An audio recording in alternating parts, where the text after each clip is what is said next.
Health is not everything, but without health, everything is nothing. Health is a treasure of all temporal possessions, it is the most precious. 1 Korintus 6 ayat 19-20 mengatakan bahwa atau tidak tahukah kamu bahwa tubuhmu adalah bait Roh Kudus yang diam di dalam kamu. Roh Kudus yang kamu peroleh dari Allah dan bahwa kamu bukan milik kamu sendiri sebab kamu telah dibeli dan harganya telah lunas dibayar. Karena itu muliakanlah Allah dengan tubuhmu. Betapa pentingnya kesehatan itu teman-teman semua. Dari kutipan sebelumnya kita tahu bahwa kesehatan merupakan suatu harta karun, suatu harta yang sangat berharga. Dari segala sesuatu yang sifatnya sementara, itulah yang paling berharga. Dan segala sesuatu yang kita miliki akan sia-sia tanpa kesehatan. Oleh karena itu, marilah kita menjaga tubuh kita, karena tubuh kita adalah bait Roh Kudus, bait Allah.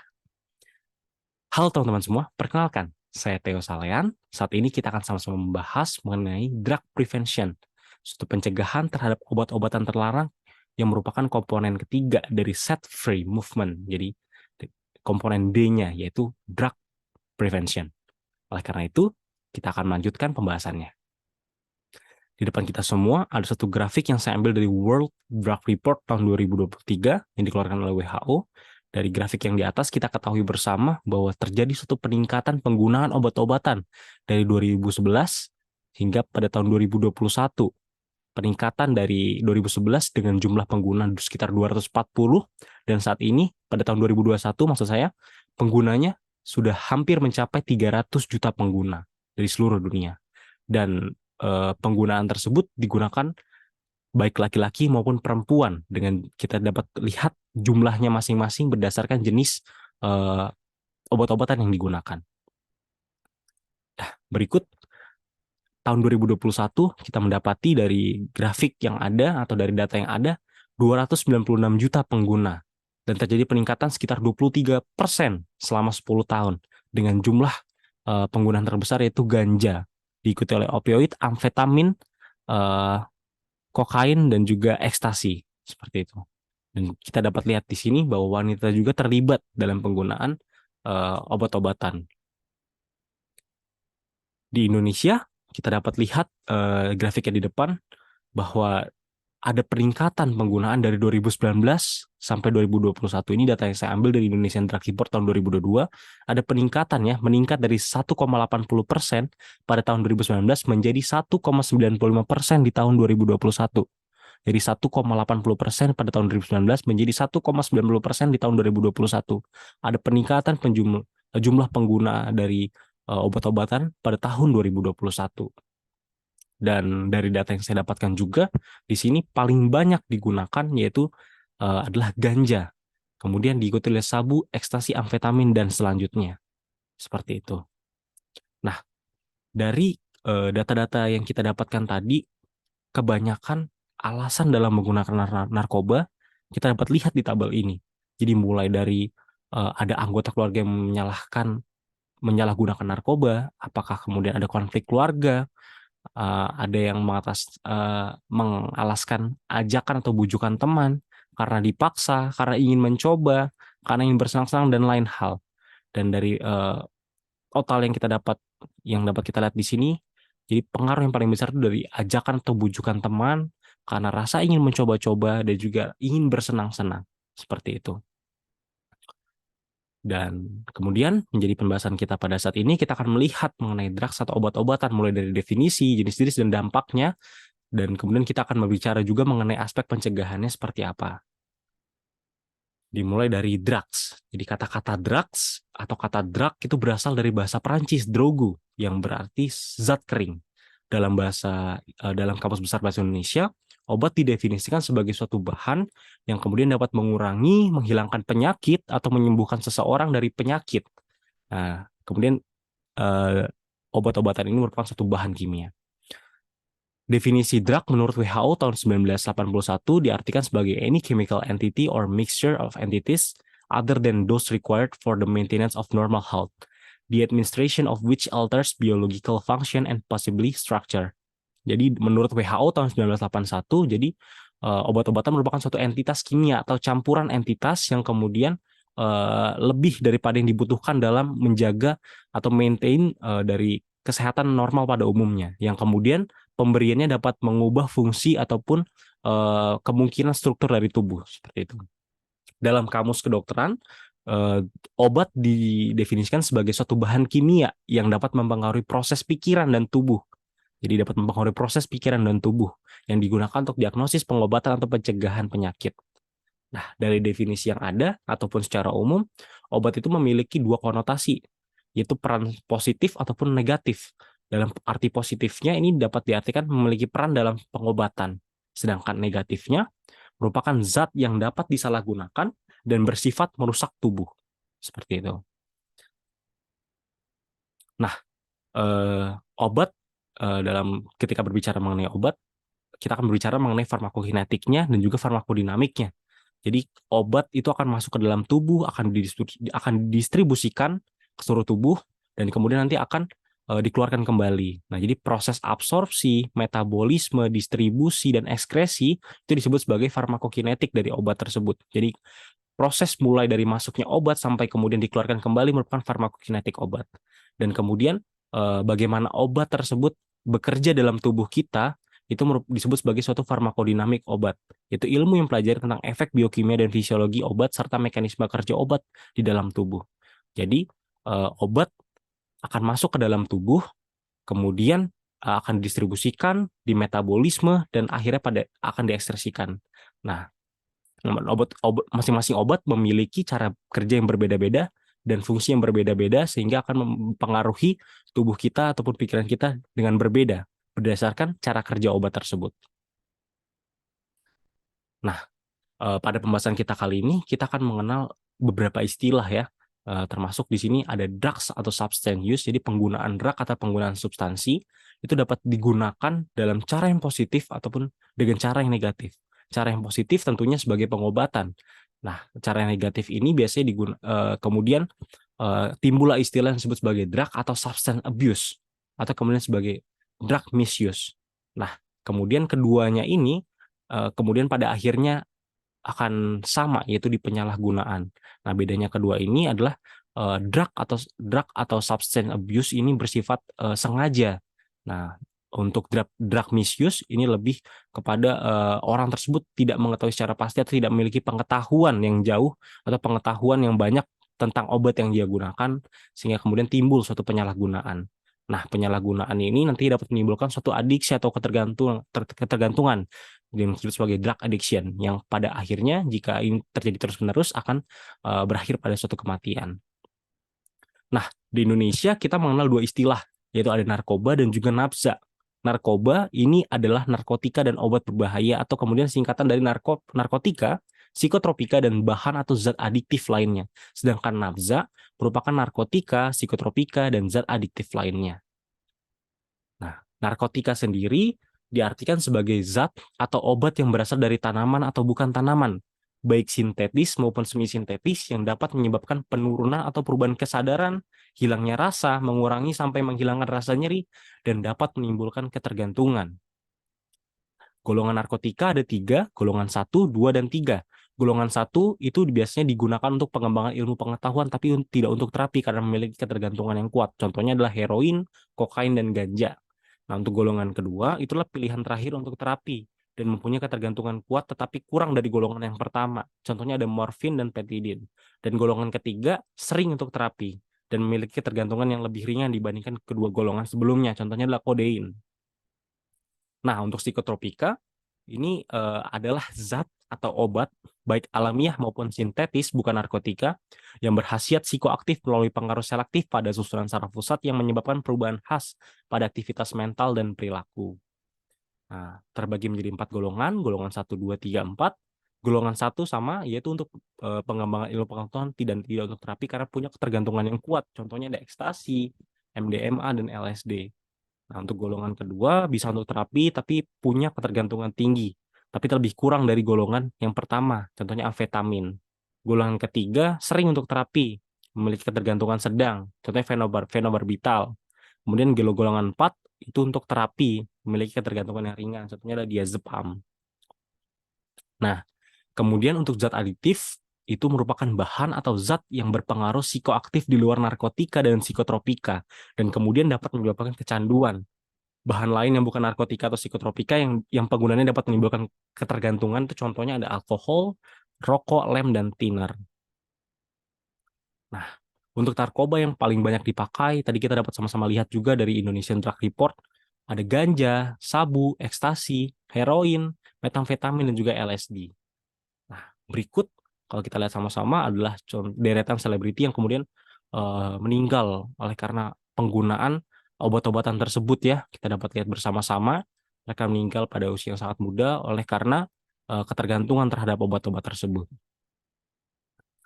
Nah, secara umum klasifikasi dampak terhadap tubuh kita lihat di sini ada 3. Jadi yang pertama bersifat stimulan ya. Obat-obatan atau narkoba yang bersifat stimulan ini yang akan memacu kerja otak dan meningkatkan aktivitas tubuh. Orangnya biasanya akan menjadi gembira dan waspada secara berlebihan karena kemudian meningkatnya aktivitas tubuh. Contohnya ada kokain, amfetamin, metamfetamin, ya atau sabu dan juga ekstasi. Nah, yang kedua bersifat depresan. Depresan ini merupakan jenis narkoba yang fungsinya menghambat kerja otak, yang sehingga aktivitas tubuh itu diperlambat. Nah, penggunanya terlihat menjadi mengantuk, terlalu tenang dan menjadi lambat dalam merespon. Kemudian pengguna juga merasakan rasa nyeri dan stres yang hilang sementara. Contohnya adalah morfin, heroin, dan juga alkohol. Kemudian ada halusinogen. Halusinogen merupakan jenis narkoba yang berasal dari tanaman atau dibuat melalui formulasi kimiawi. Efeknya biasanya ditimbulkan adalah halusinasi, dapat mengubah dan menyebabkan distorsi tentang persepsi, pikiran, dan lingkungan. Seperti itu. Contoh halusinogen itu adalah ganja, ganja ya, contoh halusinogen ini. Kemudian salah satu dampak yang paling berbahaya ya, kemudian obat-obatan ini dapat menyebabkan timbulnya ketergantungan atau adiksi atau addiction. Jadi adiksi ini addiction is a chronic relapsing brain disease that is characterized by compulsive drug seeking and use despite harmful consequences. Jadi adiksi ini merupakan suatu penyakit otak dikatakan yang sifatnya kronik dan dapat relapse atau berulang yang ditandai dengan sifat kompulsif ya. Sifat kompulsif ini dalam hal ini mencari dan ingin menggunakan obat-obatan di samping dampaknya yang berbahaya seperti perilaku kompulsif ya, perilaku kompulsif. Jadi bagaimana kemudian bisa orang-orang teradiksi atau ketergantungan terhadap obat ya. Jadi seperti yang kita tahu, jadi obat itu akan mempengaruhi pikiran dan tubuh ya. Jadi obat akan masuk ke tubuh, akan mempengaruhi sel-sel yang ada di otak kita. Nah, eh, sel-sel dalam otak kita berkomunikasi melalui molekul yang disebut sebagai neurotransmitter. Neurotransmitter inilah yang kemudian menghubungkan satu neuron. Neuron itu adalah sel otak dengan neuron yang lain. Nah, obat-obatan akan mengganggu komunikasi tersebut. Jadi obat-obatan ini memiliki molekul yang mirip dengan neurotransmitter sehingga mereka akan menduduki yang namanya reseptor di sel neuron tersebut. Nah, ketika mereka berhasil menduduki reseptor tersebut, mereka akan mengubah jalannya komunikasi yang seharusnya seperti ini, namun menjadi seperti ini oleh karena diduduki oleh si narkoba tadi ya, obat-obatan tadi seperti itu sehingga kemudian responnya pun akan berbeda. Nah, seringkali ketika kita merasakan sesuatu yang sifatnya senang, itu akan mengaktifkan suatu sirkuit. Nah, ketika kita merasakan sesuatu yang senang dan itu terjadi berulang-ulang, itu akan mengaktifkan suatu sirkuit. Nah, penggunaan obat ya atau drug abuse, penggunaan obat secara berlebihan dan terus-menerus, ketergantungan itu mengaktifkan sirkuit yang sama ketika kita merasa senang. Nah, oleh karena itu dapat menimbulkan adiksi seperti itu. Nah, ini kita akan lihat dampak narkoba ya. Jadi dampak narkoba itu memiliki sifat khas ya, habitual, adiktif, dan toleran. Apa sih habitual? Jadi habitual itu orang-orang dengan narkoba ini akan terbiasa ya, akan terbiasa menjadi suatu habit, kebiasaan, sehingga akan terus mencari seperti itu. Dan kemudian jika tidak terpenuhi akan relapse. Dan sehingga akan orang tersebut membutuhkan atau terus-menerus harus pakai seperti itu. Kemudian yang kedua adalah sifat adiktif, ketergantungan, tidak bisa berpisah dengan si narkoba tersebut. Jika berpisah akan merasakan sakit sehingga harus memakai lagi dan memakai lagi. Kemudian toleran. Toleran ini artinya adalah tubuh menuntut dosisnya yang terus menerus harus naik. Nah, dan ini bahayanya adalah overdosis yang pada akhirnya akan menyebabkan kematian. Seperti itu. Inilah dampaknya yang sangat merusak dari narkoba. Dan dampak yang kita lihat berikutnya nih, dampaknya bisa secara individu, keluarga maupun masyarakat. Individu dapat merusak fisik dan juga mental dan moral. Dampak secara keluarga ini dapat mengganggu sosial dan juga ekonomi dari keluarga, dan masyarakat juga dapat mengganggu, sehingga menimbulkan kehancuran bangsa dan negara. Jadi kalau kita melihat dampak narkoba ini sangat luas ya, mulai dari individu, keluarga, dan juga masyarakat. Kita melihat dampaknya tadi ya, sangat luas. Nah, kabar baiknya, drug abuse is a preventable behavior and drug addiction is a treatable disease. Jadi penyalahgunaan narkoba, penyalahgunaan obat-obatan itu adalah suatu perilaku yang bisa sama-sama kita cegah, dan adiksi atau ketergantungan terhadap obat itu merupakan suatu penyakit yang kemudian dapat diobati. Nah, namun kemudian kita dapat berpartisipasi banyak di hal preventable. Jadi kita akan sama-sama membahas mengenai aspek pencegahannya seperti apa. Nah, prevention atau pencegahan ya, saya ambil dari Oxford Dictionary. Oxford Dictionary dikatakan bahwa merupakan the action of stopping something from happening or rising. Jadi suatu tindakan untuk mencegah atau menghentikan sesuatu timbulnya sesuatu atau terjadinya sesuatu. Nah, dalam pedoman pelaksanaan P4GN dari BNN dikatakan pencegahan penyalahgunaan narkoba adalah seluruh usaha yang ditujukan untuk mengurai permintaan dan kebutuhan gelap dari narkoba. Nah, dan prinsip dalam merencanakan program pencegahan, kita harus melihat dulu situasinya seperti apa. Jadi kita akan tahu kebutuhan prioritasnya seperti itu seperti apa. Kemudian kita akan merencanakan inputnya seperti apa, mulai dari investment yang kita lakukan, dari time, money, juga material yang kita butuhkan, orang-orangnya siapa saja. Kemudian kita akan merencanakan aktivitas yang seperti apa, target kita siapa, sehingga kita dapat merencanakan suatu outcome, ya bisa short term, intermediate, atau long term. Inilah perencanaan yang dapat kita lakukan, yang prinsip perencanakannya mulai dari situasinya seperti apa, kita tahu kebutuhan prioritasnya apa, kemudian kita tahu input yang kita butuhkan seperti apa, lalu kita dapat merencanakan aktivitas dan target kita siapa, sehingga kemudian kita dapat merencanakan juga outcome-nya atau impact yang kita berikan itu seperti apa. Nah, tujuan pencegahan adalah untuk ini mengenai perkembangan yang sehat dari anak-anak, remaja, dan orang dewasa. Tentunya untuk menghindari menunda inisiasi penggunaan narkoba, atau kemudian jika sudah dimulai, untuk menghindari perkembangan gangguan pengguna narkoba seperti ketergantungannya. Kemudian tujuan lebih luas lagi untuk membantu perkembangan anak dan remaja sehat.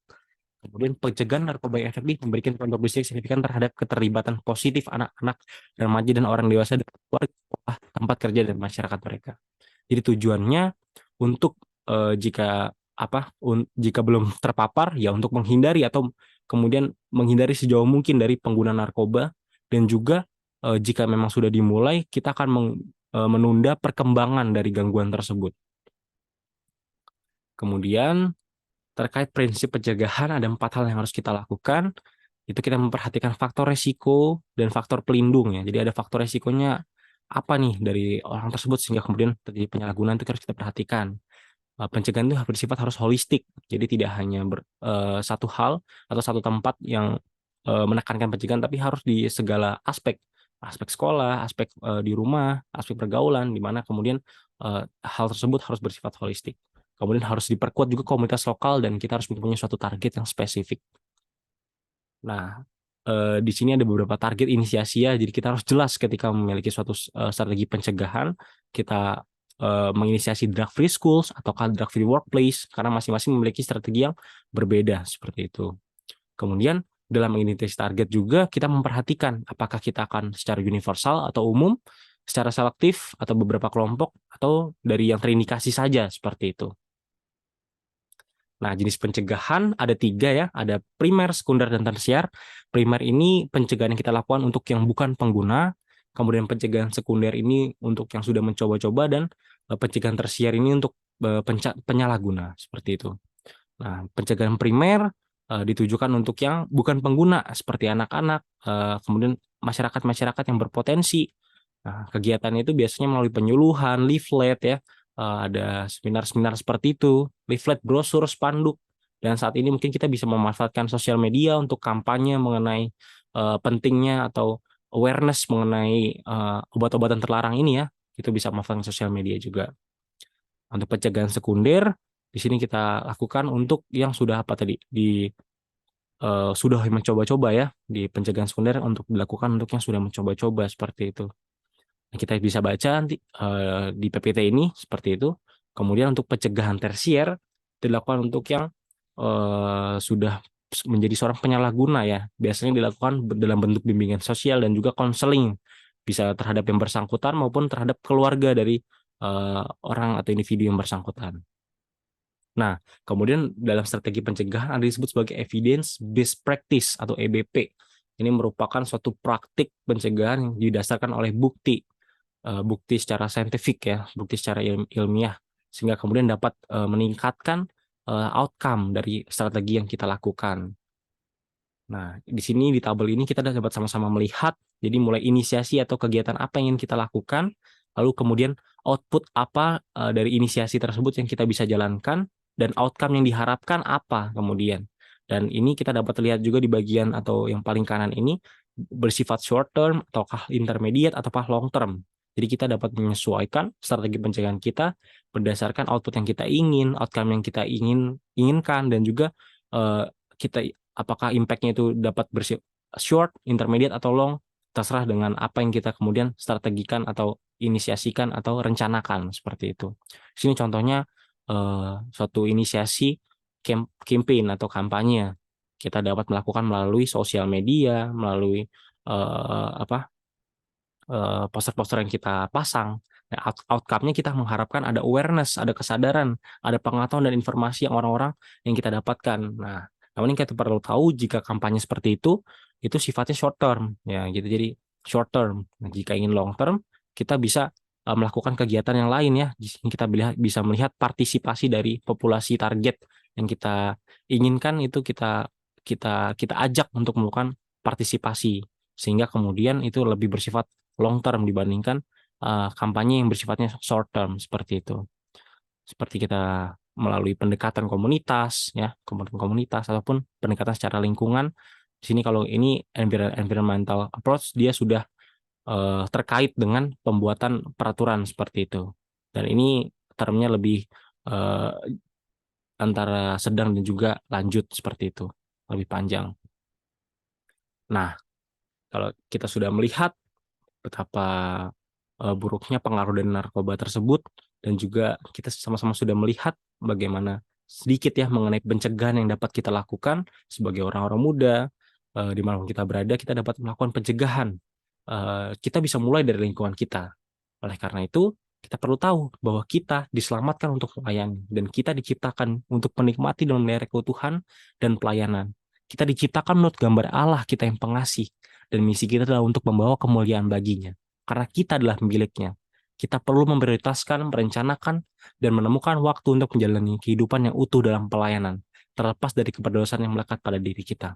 Siapapun kita bisa melakukan pencegahan, mulai dari lingkungan paling kecil di sekitar kita. Terakhir adalah our body is our choice. Jadi tubuh kita adalah pilihan kita, dan kita dapat membantu orang lain juga untuk mencegah dari dampak yang diberikan oleh narkoba. Sekian yang dapat saya sampaikan. Semoga yang dapat berguna bagi kita semua. Tuhan Yesus memberkati.